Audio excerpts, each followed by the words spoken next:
Ready? Hey, my name is Tanya, and I grew up in Berkeley, Missouri. I went to high school at Rittner High.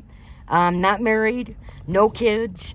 Both parents are dead. That's how I became homeless on the streets of Arizona and then St. Louis, and here I am.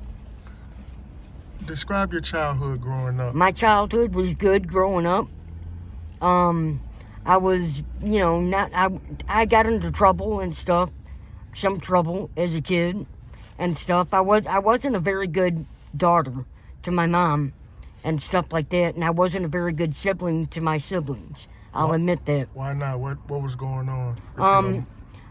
I hurt the ones I love in the worst way, and I don't really like to talk about it because it landed me in hot water that I can't get out of.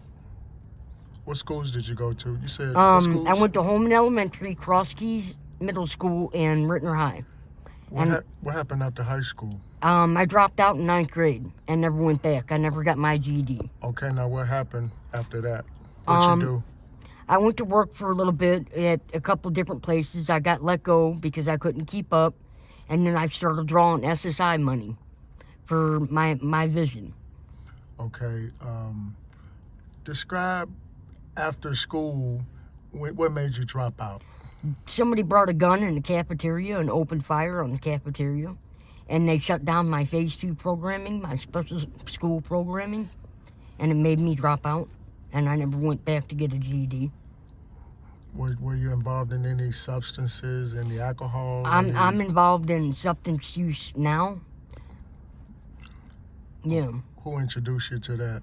I got introduced at an early age with alcohol and pot, and then later on it was China White. My sister introduced me to it, and then later on black tar heroin, and then now meth and fentanyl. For those that don't know, what is China White? China White is a white powdery substance. It's not raw heroin. It comes from overseas. It comes from China. Have you ever tried to get sober? Yes, I've tried to get sober over 18 times. What was the problem those 18 times? I just didn't want it bad enough. Okay, so what's going on in a day-to-day for you right now? Describe a day-to-day when you get up in the morning. Just trying to make ends meet, trying to get money the best way I know how to support my habits, and living on the street, homeless. How do you get money to support your habit? Ask people for money, anything I could do to get it. What about your SSI? Is you still drawing that? No. What happened? I got ousted from it. It got dissolved. How do they dissolve you from SSI? It's a long story.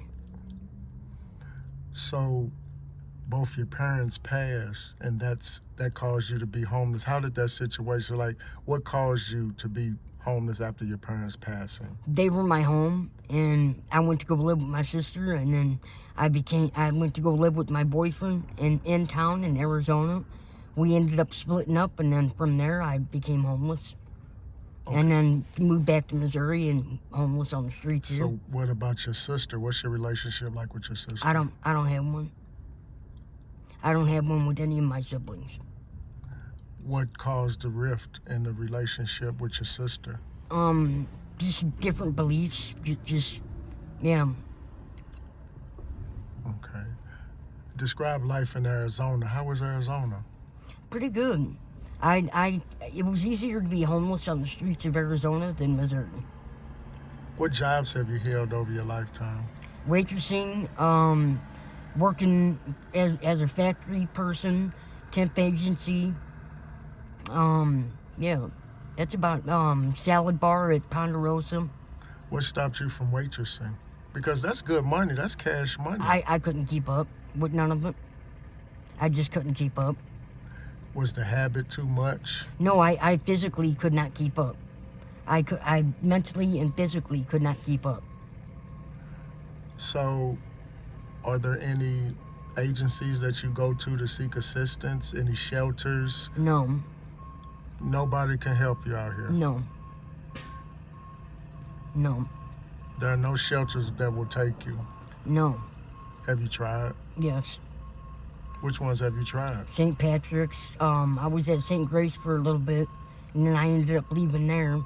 And then the other one up the street from that, you got to get a referral. Why did St. Patrick turn you away? I ended up leaving from there, and I did something I shouldn't have in there. Okay, so I guess the question is, when do we get tired of being on the street, and when do we get tired of the habit that's keeping us on the street? When do we kind of say, you know what, I don't enough know. is enough? I'll probably never quit. What is it that the habit gives you that sober living can't? I don't know. I don't know. And you're not afraid of the fentanyl because you hear so much craziness about the... No, I'm not. I'm not afraid of any of it. Have you seen a lot of overdoses? No, I haven't really. I've never seen an overdose. Have you known anybody who has overdosed? No. So that's why you're not afraid of it, Yeah, basically? yes. Because it hasn't visited your doorstep. Right. Okay, so every day you have to get money to feed the habit. Yes. Where do you eat? St. Patrick? Anywhere I can. Any way I can. Is the food more important than the habit? It's all important. No, is the habit more important than the food? Yes. At this point? Yes. So if you have to choose, you'll choose your habit? Yes. How often a day are you using? Anytime I can. Anytime I have money. And it's safe on the streets, like you're not afraid of the bad stuff that's floating around on the streets? No. No. So basically you're fearless. Ma'am. What tips would you give a young lady who's thinking about coming out on the streets? What tips would you give her to survive out here? Like, what are the survival techniques? Don't try to go the other direction. Try to get assistance before you end up like me. Okay, and if you could talk to a young Miss Tanya, knowing what you know now, what would you tell her? Don't do it. Don't do a lot of stuff in my life. Be good. Follow through with stuff. Keep your promises. Be honest. Be good. Be giving. Be kind. All that. If there's anything in closing, Miss Tanya, if there's anything you want to say to anybody who may be looking for you or worried about you, here's the time to say it. I don't really have anything to say. I don't try to impress people. I just try to, support my habit, and, I just try to do what I can to, get by for myself. Basically, you don't see yourself leaving the streets. No. You're comfortable on the street. Yes. How long did it take you to get comfortable? 16 years. How was it like the first couple of years? Was it scary or rough? I didn't know where to go. I didn't know who anybody was. So you caught on pretty fast over the years? Yes. So we appreciate you taking time out with us, Miss Tanya. Yes. Thank you very much. Thank you.